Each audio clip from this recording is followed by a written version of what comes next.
Okay, so how do I make my mom's famous pimento cheese, and what is the recipe for it? I don't know. I don't know what the recipe is, but I know how to make it, and so I'm going to show how to make it, and then maybe somebody can turn it into a proper recipe. Oh, actually, hold.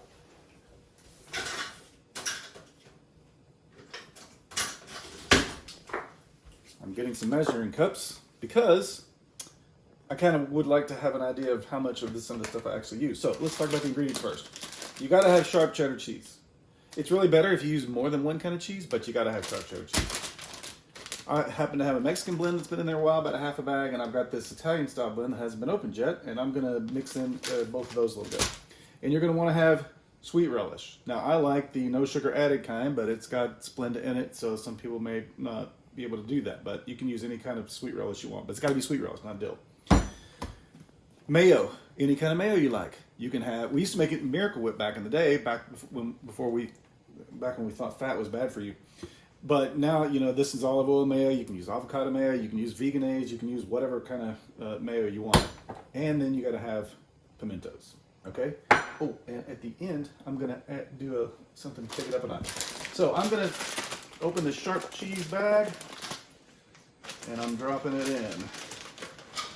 I'm just going to go use a whole bag. And I'm going to use some of this because I've got a big, this pimentos is the jumbo size. If I only use one bag of cheese, I probably wouldn't use all those pimentos. All right, I'm adding that cheese in. And I'm going to add some of this cheese in. That didn't work. Let's drop this in. Okay, that worked. Okay, we're going to add the Italian style cheese in. So you see this? Gives it some nice color. I got some yellow and some white in there. So I've got probably 8 ounces, 10, 12, maybe 14 ounces. Probably not 2 full bags worth in there. Okay, I'm going to put the pimentos in. Ready? And the pimentos go. I don't drain them. Now I'm going to put this in. I think it's going to be about 1/3 of a cup, but I never measure it, so let's see. I just eyeball it usually. Yeah, yep, that's about right. It's about 1/3 of a cup. And then for mayo, I don't know how much mayo either. Maybe 1/3 of a cup or maybe a half a cup of mayo. I'm not sure. Let's find out. I kind of don't like squirting mayo into a cup first because hard to get all the mayo out. Okay, that's a little bit more than 1/3 of a cup, looks like. I'm gonna dump that in. Oh, actually that came out, probably because I had the relish in there first. Okay, now I'm going to stir it all in. Get some nice color going in there, nice consistency, and it'll all turn into some new concoction when you get it all mixed in. Now see, I do not have enough mayonnaise. So I'm thinking it's probably about a half a cup of mayonnaise. Okay, stir this in. Well, no, I just need a little bit more mayo. You can see it's just not quite thick enough. It's a little bit runny from the relish and the pimentos. So I'm just going to put a little bit more mayo in there. Okay, let's get that stirred in.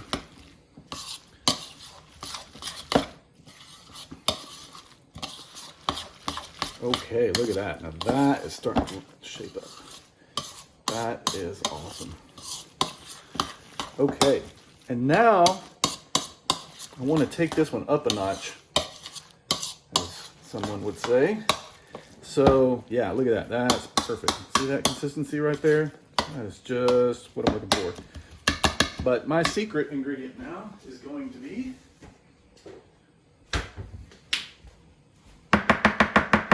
a little bit of garlic salt. I'm just going to really kind of dust it.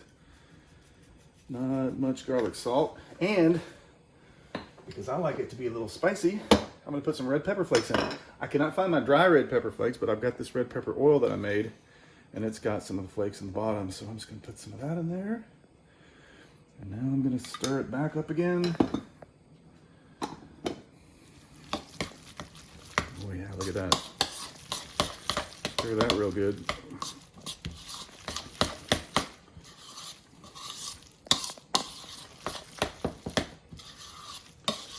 Ooh, so good.